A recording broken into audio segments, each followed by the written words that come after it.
tratado, incluso me ha correspondido en otros canales y tal vez en otras conferencias anteriores sobre el tema de la reforma íntima, el conocimiento de sí mismo. Y en ese mismo sentido tenemos el tema de los vicios del alma, que podemos tenerlos, pero que a veces no nos damos cuenta que los tenemos. Y con la ayuda de estas láminas vamos a procurar entonces tratar el tema de hoy. Un segundo aquí. Ok, bueno, ya está funcionando. Bien, saludos a todos. Gracias por darme de nuevo la oportunidad de compartir estas ideas, de establecer un diálogo entre todos. Y vamos a las definiciones con las que normalmente empezamos las charlas. Viene del latín vitium, que significa falla o defecto. Entonces, todos tenemos una idea general y una idea más o menos aproximada a la luz de las enseñanzas de la doctrina espírita. Se refiere también a una falta, un defecto, una enfermedad o un mal hábito. Algunos sinónimos de este término son depravación, exceso, mala costumbre, afición, desviación. El vicio es el antónimo y opuesto de la virtud. Es decir que, en el sentido moral, el vicio es todo lo que se opone a una buena cualidad o a una buena virtud. También se utiliza como término jurídico genérico que abarca muchos tipos de actos criminales, como podemos ver ahí, como la prostitución, el juego, las apuestas, la lujuria, el libertinaje, la obscenidad. Jurídicamente, las leyes hablan de vicios. Y está muy relacionado con el concepto de defecto. Etimológicamente se deriva del verbo latino deficere, faltar, o del fallere, engañar, es decir, falta o engaño. Indica privación de una cualidad necesaria, cuya ausencia hace que la cosa sea deficiente, incompleta, irregular, imperfecta. Se llama defecto a la carencia o falta de cualidades propias y naturales de una cosa o a cualquier imperfección natural o moral. Indudablemente que a la luz de la doctrina espírita todo esto va en un sentido moral y espiritual, ¿no? Los vicios, los defectos y las imperfecciones que por naturaleza actual, pues de cada uno de nosotros, estando encarnados en este mundo de expiación y prueba, estamos en un nivel en donde somos pues una mezcla de vicios y defectos y de virtudes. La imperfección se halla en los objetos de por sí completos, en que no aparece defecto por tal concepto. Defecto es defecto que falte un brazo en el cuerpo humano. Esto lo hemos tomado del internet. Es imperfección que no sean iguales ambos brazos. Es decir, si supuestamente se carece de un brazo, pues es considerado defecto en el lenguaje normal. E imperfección es que teniendo ambos brazos no sean iguales, tenga alguna deformidad. El defecto, por tanto, es más profundo que la imperfección. Por el contrario, el vicio acentúa el defecto y tiende como a corromper y a desordenar todo este ser. Imperfección, cualidad de lo que es imperfecto, falta de perfección. Defecto o error que impide que una persona o cosa sea perfecta. Deficiencia, incorrección, etc. Pero, como sabemos, nos interesa en estudiarlo en el sentido moral. Y partimos lógicamente de la codificación en el libro de los espíritus. También vamos a tomar temas del Evangelio según el Espiritismo. Y en el ítem 913 del libro de los espíritus, Kardec preguntó a los mentores entre los vicios cuál puede considerarse como el más pernicioso. Y recordamos esta respuesta. Muchas veces lo hemos dicho, el egoísmo. De él arrancan todos los males. Estudiad todos los vicios y encontraréis que en el fondo de todos ellos reside el egoísmo, porque este es incompatible con la justicia, el amor y con la caridad, y neutraliza las otras cualidades.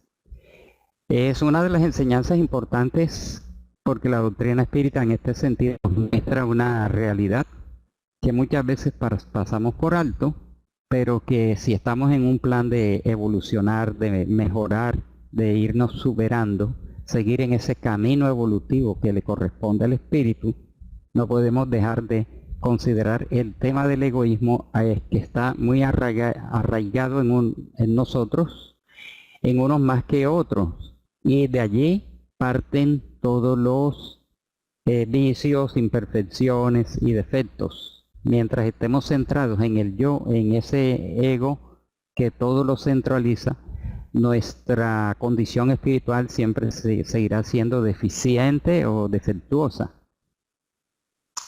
En la 917 sobre el egoísmo, ahí amplía, en el libro de los espíritus, en perfección moral. Dice, de todas las humanas imperfecciones, la más difícil de desarraigar es el egoísmo, porque deriva de la influencia de la materia, de la cual el hombre, que está muy próximo a su origen, no ha podido emanciparse, y todo contribuye a sostener esa influencia. Cuando aquí dicen que todo contribuye, como las leyes, la organización y la educación, se refiere a las leyes, a la organización social y a la educación del mundo en general, que tiende a ser materialista y tiende a sostener ese principio del egoísmo. Incluso en esta pandemia, en estas cuarentenas sucesivas que estamos viviendo en todo el mundo, estamos viendo cómo aparece el egoísmo junto al altruismo, ¿no? Se ven actos de fraternidad, de solidaridad, de ayudas los unos a los otros, pero a la vez se ha notado muy claramente el egoísmo, el egocentrismo y esa educación materialista, consumista, capitalista que todos estamos viendo y que parece mostrarnos lo contrario de lo que se debería estar dando en la humanidad. No debe extrañarnos esto, porque es la condición. En tiempos de transición, todas estas catástrofes, epidemias, todas estas pandemias, desencarnaciones colectivas, son propias del periodo de transición que, como informan los espíritus superiores, se está acelerando, se está incrementando, porque poco a poco esos tiempos anunciados van llegando. Aunque hayan sido anunciados en diversas épocas de la humanidad, hoy estamos observando este recrudecimiento del periodo de transición, en donde indudablemente pues se van a seguir dando esas desencarnaciones colectivas, que a la vez son selectivas y sirven de evaluación de las almas que van pasando a la dimensión espiritual, no pudiendo de nuestra parte juzgar si los que están partiendo pronto era porque tenían una deuda, una expiación, sino son designios superiores cuyas finalidades y causas profundas escapan a nuestra consideración, ¿no? Entonces el egoísmo se funda en la importancia de la personalidad, y es lo que estamos viendo. Y el espiritismo, bien comprendido, hace ver las cosas de tan alto que el sentimiento de la personalidad desaparece hasta cierto punto ante la inmensidad, destruyéndose la importancia, o por lo menos haciendo que se la considere tal cual es. El espiritismo combate necesariamente el egoísmo. Es bueno aclarar también que no solamente el espiritismo, sino toda doctrina, toda creencia, toda religión o escuela que vaya encaminada a destacar pues el aspecto espiritual y moral del ser humano también está contribuyendo, solo que la doctrina espírita nos habla muy claramente lo que en otras creencias o doctrinas pudiera estar envuelto en la liturgia, en el simbolismo, en el rito, en las palabras extrañas, etc. El espiritismo pues indudablemente nos habla claro, y desafortunadamente no es aceptado ni comprendido por todos. Es mal considerada esta palabra.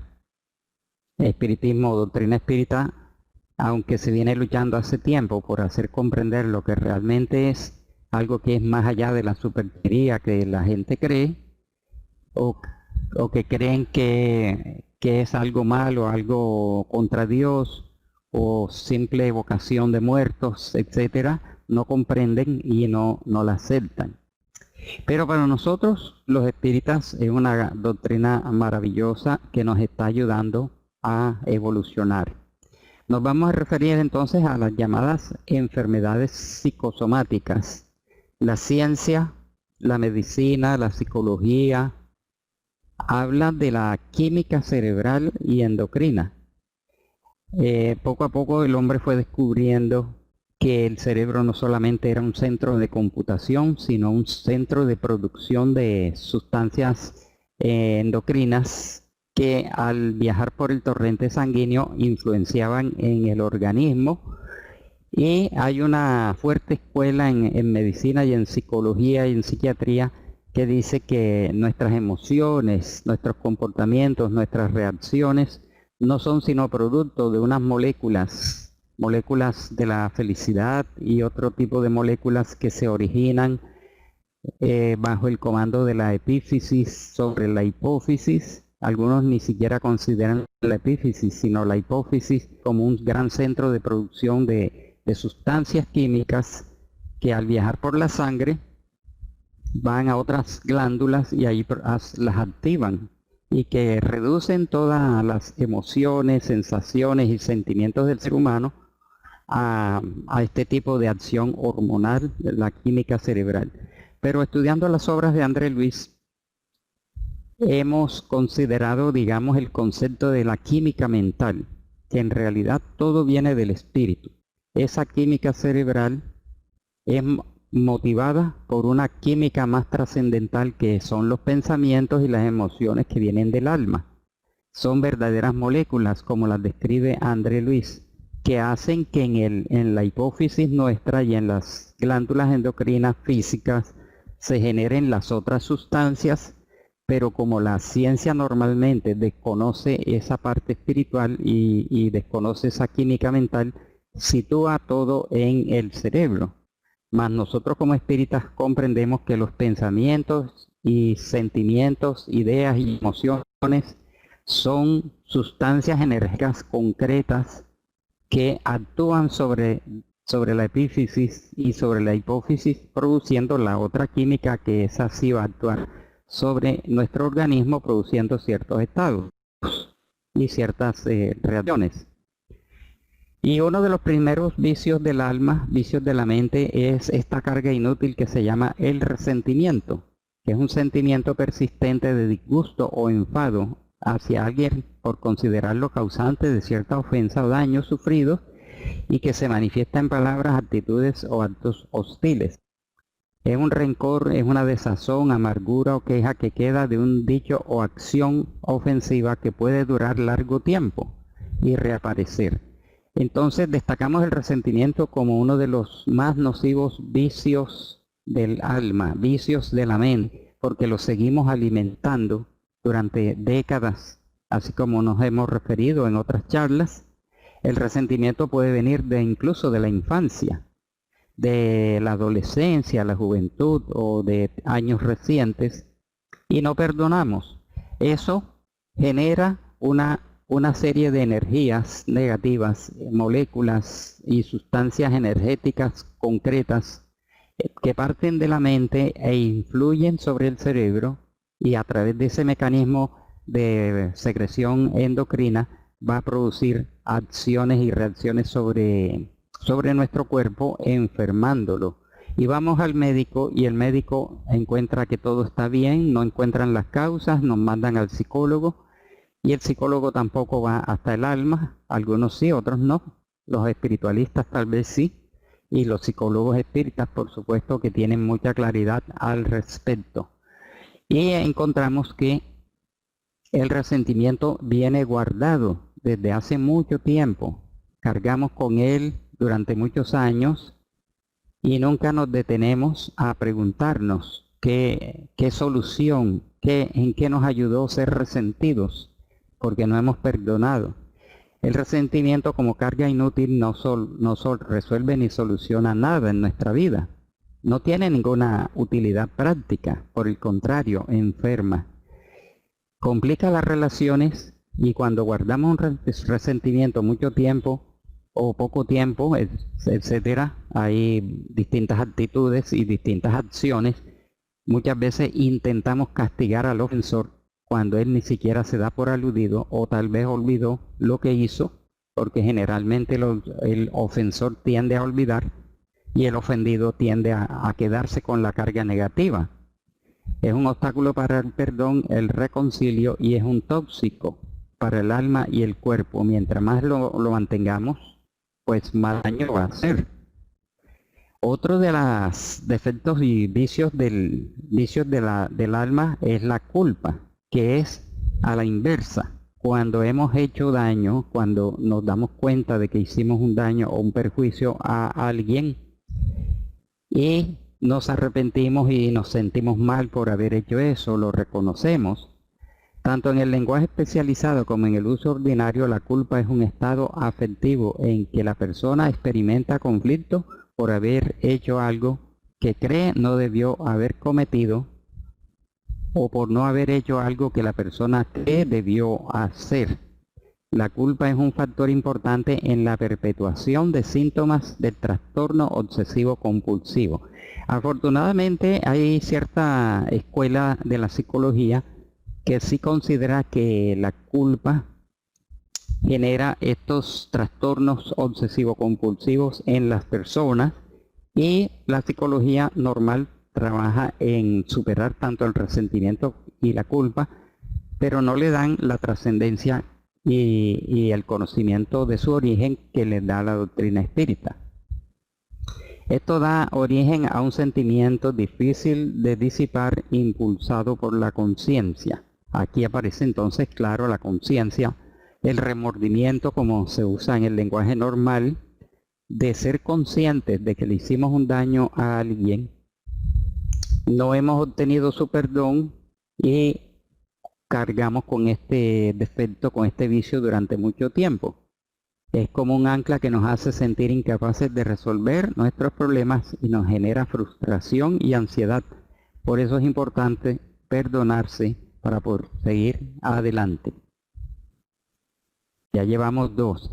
Entonces, por supuesto que la culpa es otra carga inútil, no soluciona nada, impide o complica las relaciones, es un autocastigo que termina perjudicando y enfermando el cuerpo. O es un obstáculo para el progreso y el bienestar, y también es otro tóxico del cual es importante liberarse cuanto antes, como dice André Luis, Emmanuel, Juana de Ángelis.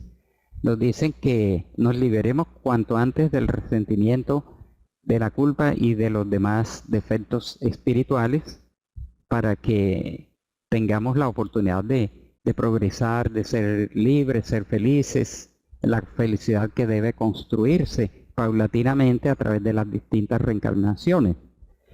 E indudablemente que la crítica, la maledicencia y la calumnia tienden a permanecer en algunos de nosotros o en muchas personas en el mundo, más que todo si no hay una conciencia del efecto del verbo y del pensamiento y de la intriga. Criticar solo pone al descubierto las inseguridades de quien critica. Al criticar o juzgar a los demás solo estamos reflejando nuestros propios defectos en las otras personas. Cada persona se define por sus actos. Cuando criticamos solo somos eso, una crítica. Quien dedica su tiempo a mejorarse a sí mismo no tiene tiempo para criticar a los demás, decía Teresa de Calcuta. Contrario a lo que se piensa, criticar solo destruye a quien critica. Si nosotros nos encontramos con personas que permanecen en la crítica, la maledicencia y la calumnia, estas son personas tóxicas, personas desagradables de las cuales huimos. De tal manera que la doctrina espírita, al invitarnos al autoconocimiento, es bueno identificar si nosotros estamos en esa tónica o en clasificación y empezar a sanarnos desde ya lo más pronto posible. No ser tan críticos, ni maledicentes, ni calumniar a nadie, porque eso es algo que está presente en nuestra alma, y vemos que como la amargura se refiere ante todo al mal sabor desagradable, similar a la hiel. Este tipo de sabor normalmente resulta poco agradable y si tiene mucha intensidad es completamente intolerable para el paladar. Allí tenemos los sinónimos de amargura en sentido moral, emocional y psicológico, ¿no? Pena, dolor, pesadumbre, tristeza, congoja, desolación, desconsuelo, etcétera. Entonces, ¿para qué somos amargados? ¿Cuál es la utilidad? ¿Cuál es la finalidad? Es a la vez un sentimiento y es un estado. Y hasta nos califican así. Fulano es amargado, fulana es amargada. Es un estado de pesar, abatimiento, resentimiento o tristeza, especialmente por haber sufrido una frustración, un revés, un engaño, una desilusión o una injusticia. Todos hemos sufrido eso, pero todos no somos amargados. Cuando cosas negativas, desagradables o dolorosas no suceden, tenemos la tendencia a pensar en la mala suerte, en el destino, en los maleficios, o en que existe una fuerza oscura, oculta o negativa que actúa en contra nuestra. Y eso nos dispone negativamente frente a la vida y frente a los demás. Hay personas que conservan la amargura. Todo el mundo la señala, todo el mundo la siente, van perdiendo las amistades, pueden terminar viviendo solos, aunque no necesariamente todo el que que viva solo es amargado. Porque muchas personas están solas en la vida y son optimistas y positivos. Si es mantenida a largo tiempo, puede conducir a un estado de depresión del cual puede ser muy difícil salir, lo que pone en riesgo su salud en general, tanto física como mental. La amargura causa o provoca pensamientos amargos, emociones y palabras amargas y en consecuencia acciones amargas contra los demás, haciéndonos aparecer como personas desagradables, intratables y tóxicas. ¿Quién de nosotros quiere ser así? Nadie, por supuesto. Entonces, si en nuestra personalidad hay algunas manifestaciones de este tipo de vicio mental, de vicio del alma, indudablemente, la conclusión es que tenemos que trabajar en ese sentido para seguir evolucionando y para ser felices. La amargura y el resentimiento pues indudablemente están íntimamente unidos. Es una carga inútil que llevamos sobre nuestros hombros, debilitando nuestras fuerzas físicas y mentales, obstaculiza nuestro crecimiento espiritual, progreso, tranquilidad y bienestar. Al igual que el resentimiento, la amargura impide, dificulta o complica las relaciones afectivas, familiares, laborales y sociales. Y por supuesto las relaciones espíritas, porque no se puede negar que dentro del movimiento espírita pueden haber o podemos estar personas que no somos santos, no somos personas completamente sanas en nuestra alma, y que precisamente por eso estamos en este mundo, para sanarnos, para ir reconociendo estos estados de imperfección e irlos trabajando. Por eso dicen los espíritus, esta es tu reencarnación más importante y más valiosa. También es un obstáculo para el perdón y el reconcilio, tal como hemos visto, y no vamos a repetirlo. Ya vimos que la química mental, existe una estrecha relación entre la química mental, cerebral y orgánica. La amargura también es un vicio del alma tóxico para el cuerpo, pues siendo el pensamiento y el sentimiento energías poderosas y efectivas, es que no las vemos. Como no las vemos, no creemos que existen.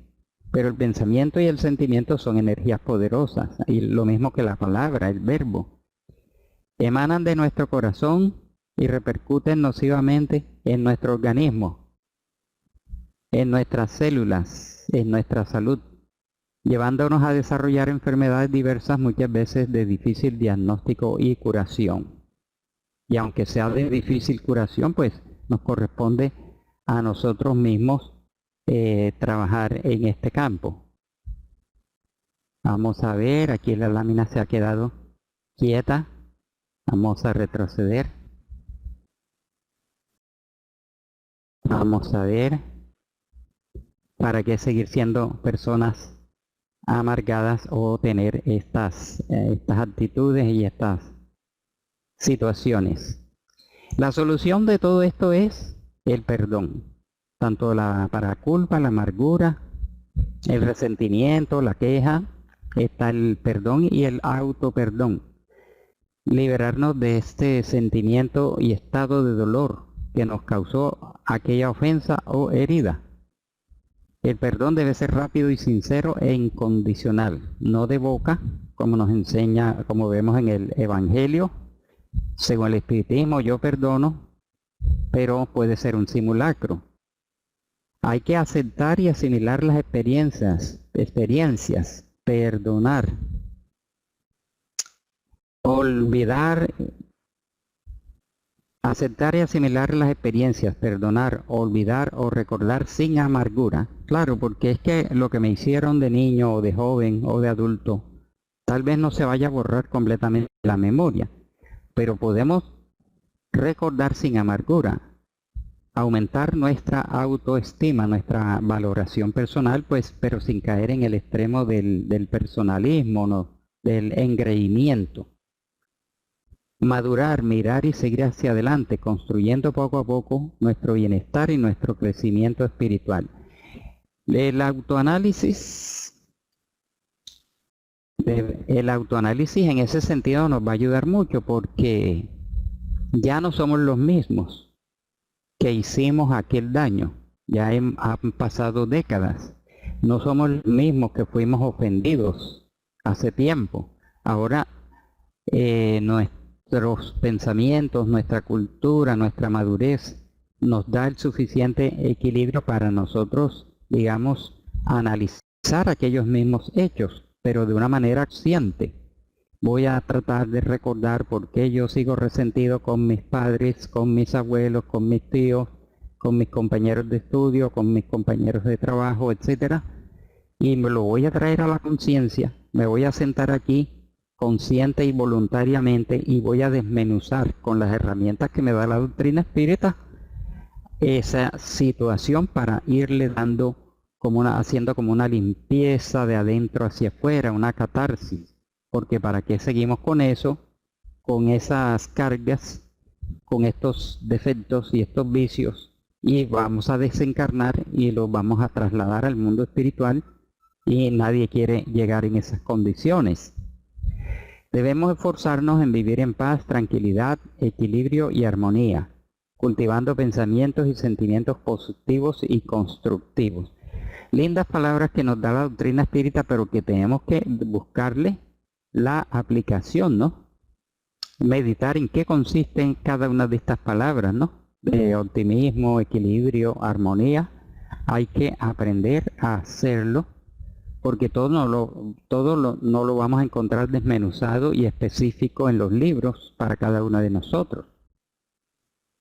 Tener en cuenta que en la vida tenemos dos opciones: ser amargados o ser felices, o al menos ser tranquilos, equilibrados y agradables.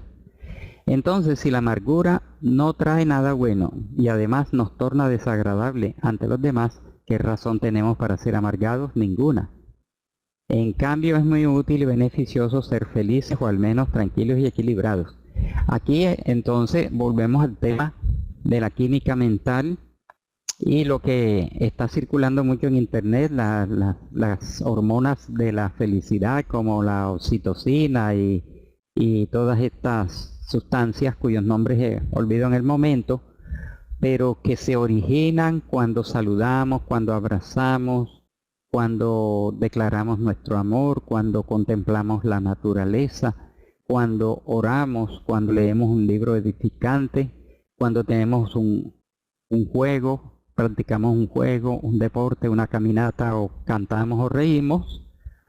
Eso, allí está actuando la mente, está actuando el espíritu sobre el cerebro, y el cerebro está sintiendo esa onda y está generando estas moléculas que van a hacer sentir como las endorfinas y estas sustancias positivas para sanar nuestro cuerpo y hacernos sentir bien mientras y después.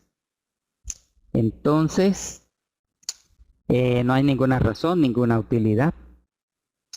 La elección salta a la vista. ¿Quién podría elegir seguir siendo amargado. Bueno, la queja, indudablemente encontramos personas en nuestra familia, en nuestro vecindario, en el centro espírita, en el lugar de trabajo. La persona que se queja, puede haber dos formas de queja. El discurso interno, la persona no lo exterioriza, pero se lo dice a sí mismo, lo mantiene allí, está callado, no dice nada, no mira, no habla, no sonríe, pero mantiene una queja. Como dice Carlos Campetti en un libro que sacó sobre el tema de la práctica mediúnica, cuando existen, por ejemplo, en un grupo mediúnico, la queja mental, la queja silenciosa hacia el director o hacia otros de los compañeros, hace más daño. Y está la queja externa, que es lo que decimos hacia afuera. Ambas formas, tanto la queja interna y la queja externa, son nocivas, porque la persona que siempre se está quejando, pues digamos que es desagradable. Y que a veces se transmite con la intención de expresar o aliviar un malestar, un dolor, sufrimiento, o con la intención de criticar algo o a alguien. Entonces están las quejas funcionales o justificadas, que nos ayudan a recibir atención, apoyo o a detectar lo que no está bien para poner en marcha soluciones. A veces la queja que se puede dar en una institución organizada o en el seno de una familia puede tener la intención de solucionar una situación anómala que se está dando. Y se encuentra la solución y ya desaparece. Pero las quejas disfuncionales son las que nos cargan de energía negativa, nos alejan de la búsqueda de soluciones y produce malestar y estrés entre las personas que nos rodean. Por supuesto que en ese proceso de autoanálisis permanente, en esa propuesta de Juana de Ángelis, por ejemplo, que dice, practica el sondeo íntimo y diario, el sondeo de tu mundo interior, cómo estás pensando, sintiendo y actuando, para ir encontrando estos puntos a corregir, ¿no? Entonces, una persona en una institución puede ser una que permanentemente está señalando lo malo, lo negativo, la crítica, la maledicencia, y su queja no es funcional, no es justificada, no va encaminada a solucionar nada, sino a desahogarse y a causar malestar por la envidia y por el celo que se pueden dar.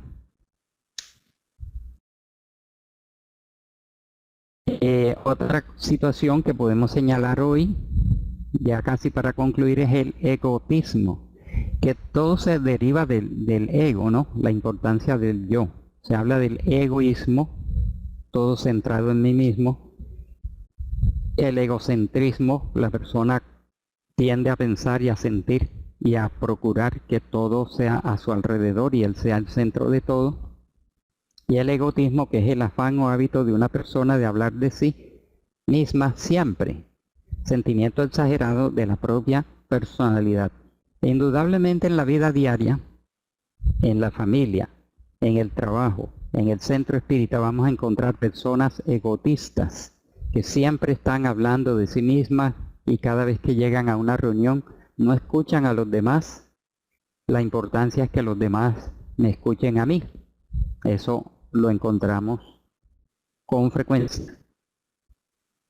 Y por supuesto el pesimismo y la negatividad son otros dos vicios del alma, tendencia a ver y a juzgar las cosas en su aspecto más negativo y desfavorable. Es una doctrina, el pesimismo, eso viene de la antigua Grecia, las famosas escuelas morales, el pesimismo, el estoicismo, el hedonismo, las distintas escuelas morales que surgieron en la antigua Grecia. Unas eran materialistas y otras eran espiritualistas. Era la creencia según la cual el mundo es irremisiblemente malo y por consiguiente todo en la naturaleza y en la vida del hombre tiende a la producción y conservación del mal. Es una visión de por sí misma pesimista. Bien puesto tiene el nombre. El hombre no es naturalmente malo, como dijo un famoso filósofo. Otro dijo, el hombre nace bueno y la sociedad lo corrompe, lo vuelve malo. Ninguna de estas expresiones que tomaron escuela en el pasado, en la Edad Media y contemporánea, son verdaderas a la luz de lo que nos enseña la doctrina espírita. Porque sabemos que el espíritu es evolutivo y que sencillamente estamos pasando por un periodo natural, un periodo de crecimiento, de aprendizaje, de enseñanza, en donde poco a poco vamos saliendo de la imperfección. Como dicen los espíritus, somos imperfectos pero perfectibles. La invitación entonces que nos hace la doctrina espírita es: tenemos vicios sociales. Es fácil y relativamente fácil, digamos, trabajar los vicios sociales, pero los vicios mentales son mucho más difíciles porque no los identificamos, porque no nos hemos detenido a examinarnos. La persona que toma trago, que usa drogas, que es sexólatra, que fuma, que juega, sabe que tiene el vicio y puede tomar la determinación de irlo superando, un solo golpe o gradualmente. Pero los vicios mentales, los vicios del alma son más difíciles de identificar. Y concluimos con esta lámina y la invitación, el resumen que hemos hecho a lo que nos invita la doctrina espírita. Y para eso estamos encarnados. Observarnos, estudiarnos, analizarnos, para que esto se vuelva un hábito, un buen hábito. Normalmente la palabra hábito está encaminada al hábito. Pero qué importante es, como nos dice Divaldo Pereira Franco en sus conferencias, desarrollar este buen hábito de la observación, el estudio y el análisis de nosotros mismos para conocernos e ir identificando estos puntos críticos negativos a corregir en cada uno de nosotros, lo que se llama la reforma íntima, el crecimiento espiritual, la renovación espiritual, porque estamos enmarcados dentro de un proceso evolutivo universal. La evolución de los mundos, la evolución de las galaxias, la evolución biológica y por supuesto la evolución espiritual. No podemos ni debemos detenernos, porque si nos estancamos en nuestros estados actuales, seguiremos sufriendo y padeciendo, transitando una y otra vez por los mundos de expiación y de prueba. Por lo tanto, y como conclusión, sigamos trabajando en nuestro propio crecimiento espiritual, porque a la vez estaremos trabajando por nuestro bienestar, por nuestra plenitud y por nuestra evolución y felicidad, que se va a ir construyendo a lo largo de las distintas reencarnaciones. De esta manera, amigas y amigos, recomendamos, por supuesto, el Libro de los Espíritus, en la parte de las leyes morales, en el Evangelio también, ver estos temas, el hombre de bien, los puntos de meditación propuestos por Allan Kardec, y hay un libro muy concreto del ingeniero espírita brasileño Ney Prieto Pérez, titulado Síntesis del Manual Práctico del Espírita, en donde hace una propuesta muy concreta de hacer estos ejercicios de meditación, de autoanálisis, para irnos conociendo e ir corrigiendo para nuestro crecimiento espiritual. Muchas gracias por su atención y si hay alguna inquietud, estamos aquí a la orden. Muchas gracias.